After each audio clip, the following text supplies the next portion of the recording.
Hi, everybody. I'm about to get so real with you tonight. Not that I haven't gotten real already. My last one from bed, talking about my own father, talking about incestuous passions. Isn't real enough for you. You know what? I figure, fuck it, fuck it. I feel like no one's watching these videos. The last video is like creeping up in the views. I got sick to my stomach earlier, just threw up everywhere. Hated it. I was just like, I'm really not feeling it. Like my palms are so sweaty right now; they're like so slick. It's disgusting. So I felt like I had to get real disgusting with it this time. Felt like, you know what? Fuck it, lean into it. What can you do? I don't make these for people to watch them. It's like I don't make this I don't want people watching the shit I make. Um, but here I am again. Here I am again. Like hitting the old crack pipe. But now I want to speak to the ladies, okay? And I want you to feel this. I want to hear you in the comments sections. I want to get a little cry circle going like in midsummer. Because I feel like a lot of my ladies can relate to this.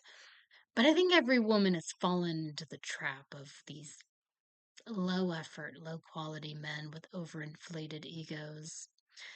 We've all done it. It's not a proud thing, but it's an unfortunate rite of passage. And in many such cases, it can be a plural experience. I had a moment just recently. I had to stop myself and be like, hmm, wait a second. I'm hot. What the fuck am I doing? Like putting up with this low rent shit. you know? So I went out with this guy last night, even though I'm like pretty tired and burnt out and I gotta say, it's like I know everyone's like tired and burnt out right now. It's like we're on the precipices of World War III, and I feel like if you live in America, it's a whole mess. It's a lot going on, and I think we can all feel that. And definitely in my line of work, they make you take these little like tests every so often to kind of like monitor your burnout levels, your compassion fatigue, your job satisfaction, your secondary post traumatic stress, which I used to think was such bullshit. I was like, what woo shit? Like, like secondary post traumatic stress, get the fuck out of here. Then I started working with this population. I was like, oh fuck, it's real. It's really too real.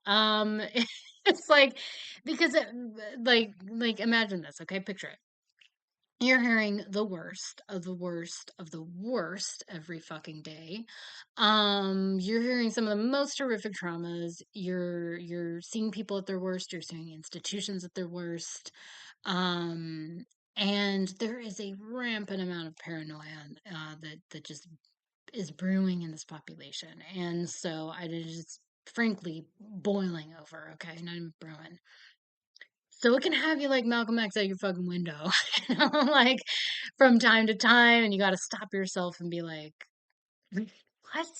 Why am I acting like this? But it does seep so deeply into your psyche sometimes, where there's certain jobs like mine and like, homicide detectives, like things like that, where you just see like the worst and it starts to shape your worldview, right? Because that's your everyday. So you have to really stop and go like, I'm gonna stop and sniff the flowers and look into the eyes of my adorable ghoul bugly and just like and like interact with people outside. That's why I kind of like go for my walks and I'm friendly with my neighbors and everything like that, and just walk around and get interested in things. Sometimes you just see people doing something and it's like you gotta just stop and be like, what are you doing, and you're just looking at people having fun and realizing like, okay, it's not the whole world, it's just this very little small microcosm, of something that can blow up, quite frankly, if you're not looking at the bigger picture. So I feel like I'm pretty good at that, but sometimes, man, it can take its fucking toll. There's been a bunch of layoffs at my job, so I'm doing like the job of 5 people right now, and it's fully expected. Like no one, I mean, of course, anyone who knows been through layoffs or anything like that, any sort of job, I know you fully relate to it, that it's like, yeah, no one stops to go like, it's always just like this expectation, like, why didn't you do this? Why didn't you do that? And it's like, because I'm one person and that's the job of five people. That's why I didn't do it. And also, like, this isn't the type of job that you can just show up and like slog through it. It's like you're listening to people are pouring out their hearts and souls to you. They're telling you their traumas and they're being vulnerable with you. You can't just like sit there like, feel like shit. Like you have to be on, and it's like it really does become quite a performance. Like sometimes I'm just sitting in my office, just like shut the lights out, and I'm just like, and then you get the little notification like your next appointment's here from the front desk, and you're just like, all right, it's on. And yeah, it's like a little bit of a darker insight probably. Probably everyone's like that's watching this is like, is that what my therapist is like? Like, oh God, I hope not. But look, we're people too, but like never feel bad about that. We're paid to do it. I'm not paid that well at this job, so I'm looking to kind of jump ship. But normally you are if they're in a private practice or something like that. But it's like, look, it's a job we signed up for. So, and it's about you. I don't want anybody ever like watching this and feeling bad and being like, I can't tell. It's like, don't worry about us being people, okay? It's fine. But but yeah, like when we take these little tests and there's such stupid little things. So it's like, oh wow, you scored like exceptionally high on the burnout and compassion fatigue and very low on the job satisfaction and pretty scarily high on the secondary post traumatic stress. Are you practicing self care? And sometimes you want to look them right in the eyes and be like, bitch, when? When do you give me time to do it? I will gladly do it. I'll gladly, sit there and give a fuck for a couple of minutes, but you don't give me any time to do so. So, no, I'm not. I'm not doing it at all. Um, so yeah, that's where I'm at. But all this to say that um on my off time, I'm off and these do these little stupid things and I kind of snapped out of this. Sometimes you can get with these getting these like kind of cycles where you kind of feel like, oh man, right? It's like I love him so much, but like why? and And then you have to like kind of pull yourself out of that and be like, well, once again, like with the job, you're surrounding yourself with a microcosm of just like shitty dudes, low rent dudes, low effort, low quality dudes. And you got to snap out of that. And you got to go out with a guy like I did last night. And, even though I'm feeling pretty tired and burnt out and he could have totally blown me off, he didn't. He was like, hey, like, would you be okay with like a night in? And he's not a film guy, he's not a film nerd at all, which is kind of like a different departure for me. But welcomed. I gotta be honest, it's like I always thought like that was gonna be the soulmate. I gotta find a guy and it's like, I'm so sorry, but from the ones I've seen, you guys are just shit.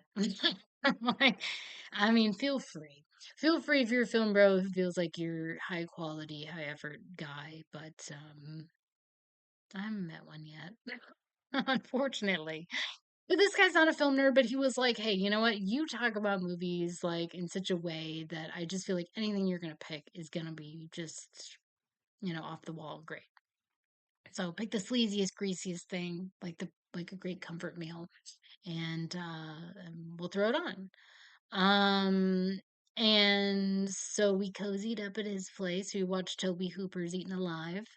Um, and I'm a simple gal, with simple tastes. And I think it really says something about the state of the men, at least that I've been dating, that it's like this was such an exceptional experience, like I feel like I have to vow from this day forward to like down with losers, except on screen. I am still into my scumbags on screen, and there's nothing scummier than the two I have for you tonight by Toby Hooper. Eaten Alive, that came out in 1976, with Texas Chainsaw Massacre 2, that came out in 1986. So Eaten Alive, I feel like, is the movie that Longlegs thought it was. While Longlegs was frankly oversold as some like demonic force of evil, Eaten Alive indeed feels like it was filmed on location in the outskirts of hell itself. There's an evilness to it, a certain otherworldly, bizarre quality that just like doesn't feel replicable. And we also get the synthesis of Tarantino's "I'm Buck and I'm here to fuck," delivered by none other than Robert Englund, our own Freddy Krueger, playing an exceptional sleazebag. He's great. He's great in this. I mean, he's great in everything, but like, it's like he's really great in this. And so the film centers on this swampy motel with like this greased up, ill tempered, relatively inarticulate man that feeds people to his pet gator. Sometimes these are crosses from the local whorehouse just down the way. Sometimes these are families, with a flat tire. Sometimes, it's just a lost soul looking to start heading in the right direction. Angered by their presence, he kills, sometimes with the sigh like the Grim Reaper, very violently. Sometimes he's a bit lazy and, he just throws them to his gator. Gil. Gil, I call him. He doesn't have a name in the film, but I just didn't feel right not giving him one. I feel like Gil the Gator.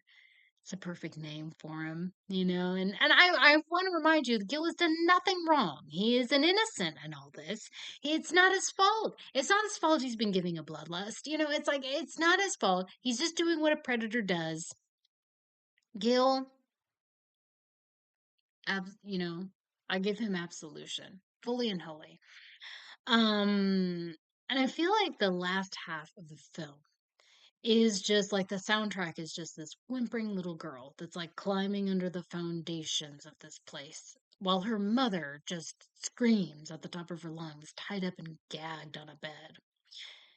And while this might not be her first concern, this mattress most certainly has scabies infected with all the world's venereal diseases. And the plot is simple. That's just it. you know? And the characters and Gil, they really just make it sing. And you feel sweaty and in need of a hot shower where you just hold yourself and let life's sinister nightmares drain from your pores. It's fantastic cinema, and it cured me of burnout. It is my self care. It didn't really burn. It didn't really cure me of the burnout. I mean, it runs so much deeper than that. But at least for the moment, you know what it fucking has. Now, Texas Chainsaw 2 is one of the grossest movies I've ever seen in my life. The greaseballs in Eaten Alive hold no candle to the downright filth that's presented in this.